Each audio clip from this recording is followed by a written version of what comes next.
Right into it. First question from Mike Barber. Morning, Coach. I wanted to ask you, a year ago, you talked at times about having to pull effort out of your team, except you said Armando brought it every night. Has he maintained that motor this year? And what has that meant for your team? Well, Armando,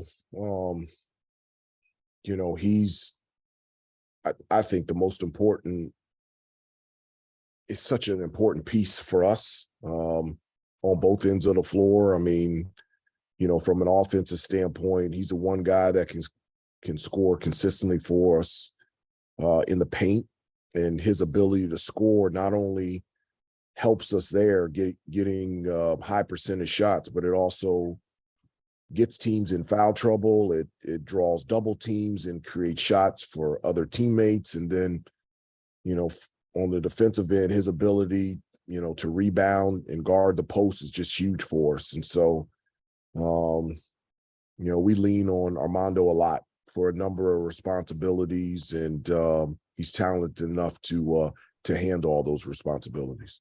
Is his effort and energy level where you want it, and does it set an example for other guys? Well, Armando always sets an example, for his teammates. His toughness in terms of coming back from injuries, his toughness in terms of in practice and in games. And so I've never questioned, I've never wavered at all Armando's commitment to this team, to this program, his energy, his effort, and his toughness. Thank you. Andrew Jones, go ahead. Hey, Coach, what would you like to see more of from Jalen Washington to have him more regular part of the rotation and get more minutes? Well, just in regards, as I said, in regards to everybody on the team, I give everybody, opportunities. That's the type of coach I am. I give guys opportunities to play, and I don't guarantee when, where, how, and the manner in which those opportunities to come, but it's on the player to when your number is called to be ready. And every time Jalen's number has been called, he's been ready, and he's done a terrific job out there on the floor. More specifically, are there a couple of things you would like to see from him that would elevate his minutes?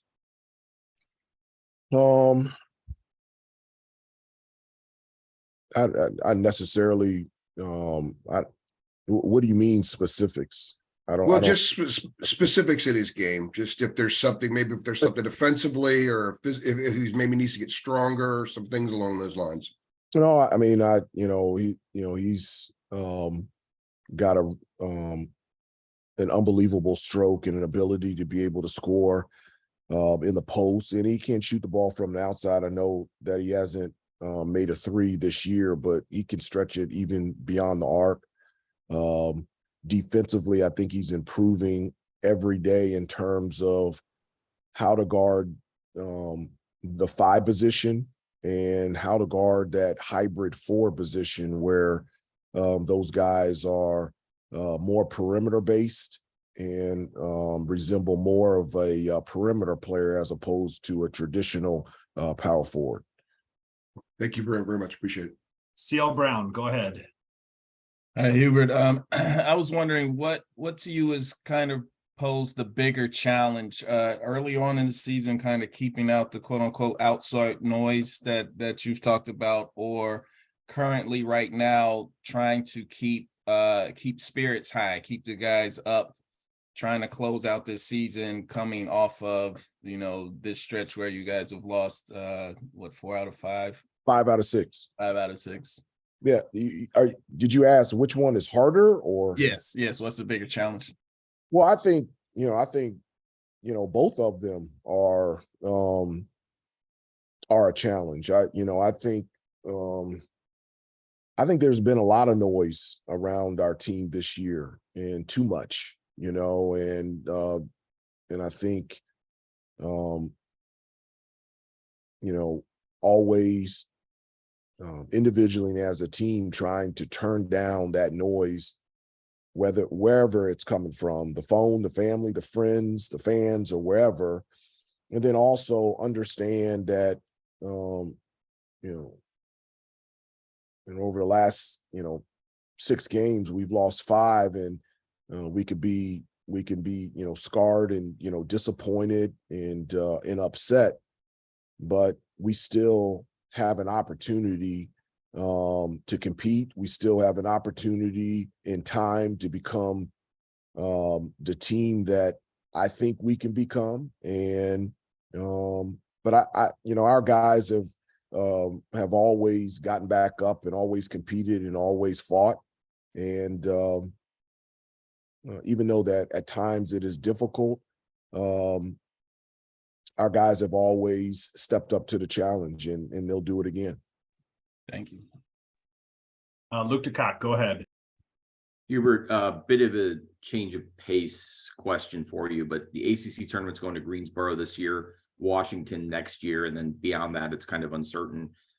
Is there anywhere that you would like to see the tournament go that it hasn't been in a long time or has never been, especially someone who's played in a lot of NBA arenas and kind of seen what they might have to offer outside of the usuals? No, I mean, I just love the ACC tournament in general, whether it's in Greensboro, Washington, D.C., Brooklyn, Atlanta, Charlotte. I mean, I like having the ACC tournament at a place where we can just get on a bus and drive to, but that's selfish reasons. But wherever the ACC tournament is held, it's always an unbelievable and special tournament and an event. And I'm just humbled and thankful that I've been able to be a part of it as a player and as a coach as well. Thank you. Corey Christen, go ahead. Coach, good morning. There's often talk about how age and experience can play into a team. From a coaching standpoint, how do you adjust your style, or if at all, when you're coaching a younger team versus an older team per se?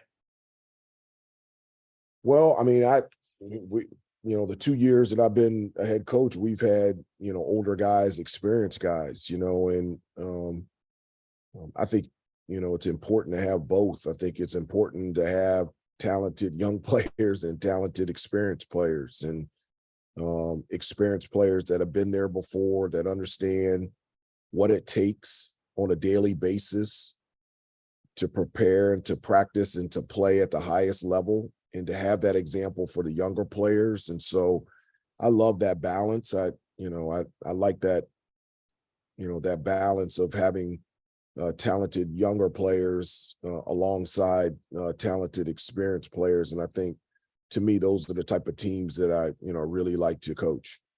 Thanks, Coach. Hubert, thank you for the time today. Appreciate it. Thank you so much. Have a great day. All right. Thank you. You too. We'll see you next week. All right.